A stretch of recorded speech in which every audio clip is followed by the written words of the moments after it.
Ô terre de Médine, dis-nous où visiter Fatima. Ni mur, ni tombe, ni cour, seulement où respirer la terre de Zahra.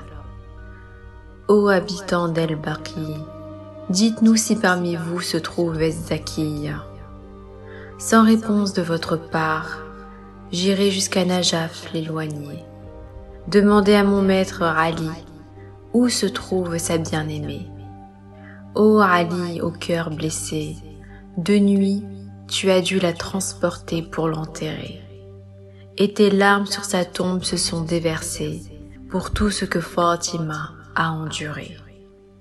Tant de jours tristes et de nuits passées se sont écoulés, tant de larmes du matin au soir.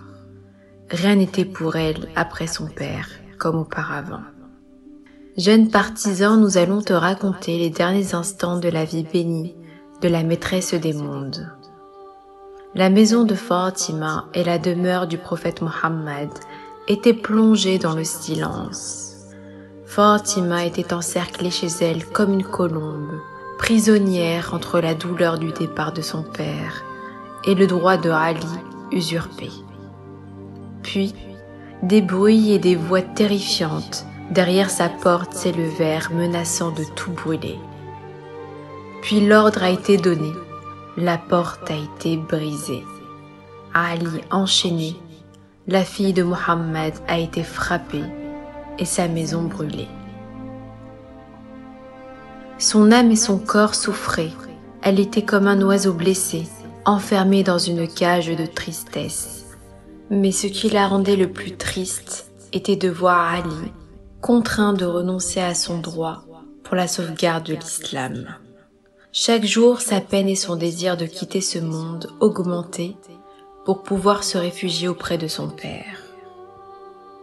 Aux derniers instants de sa vie, Fatima confia à Ali son testament et lui dit « Ô refuge du peuple de Mohammed, imam des deux mondes, le moment approche où nous allons être séparés l'un de l'autre. Bientôt je vais m'éloigner de vous et rejoindre mon père. Je fuis ce monde plein de calamités. Je te demande, ô Ali, de m'enterrer en pleine nuit et que personne d'autre que toi et nos proches ne sache où je me trouve. Garde le secret du lieu de ma tombe. Je ne veux pas de ceux qui m'ont fait du mal. Et viens me rendre visite de temps en temps pour me réciter du Coran, mon cher Ali. » Puis elle appela ses enfants, elle les embrassa les uns après les autres. Elle envoya El-Hassan et El-Hussein avec leur père visiter la tombe de leur grand-père Mohammed. On nous rapporte qu'elle garda Zaynab auprès d'elle pour lui faire ses dernières recommandations. « Ô Fatima, que pouvais-tu confier à une petite fille de 5 ans ?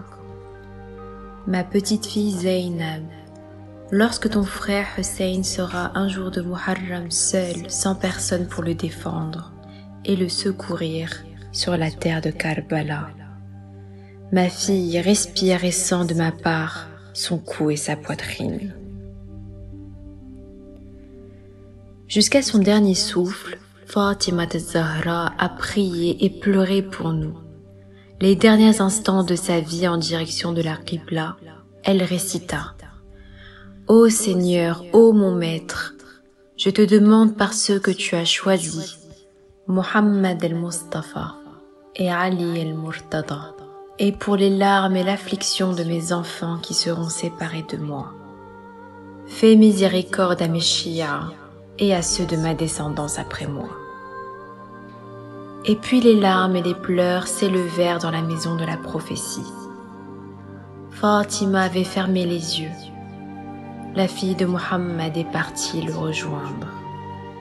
Alors que dans les cieux les anges alignés attendent son arrivée, une bougie de douleur s'est allumée chez Ali et dans sa demeure.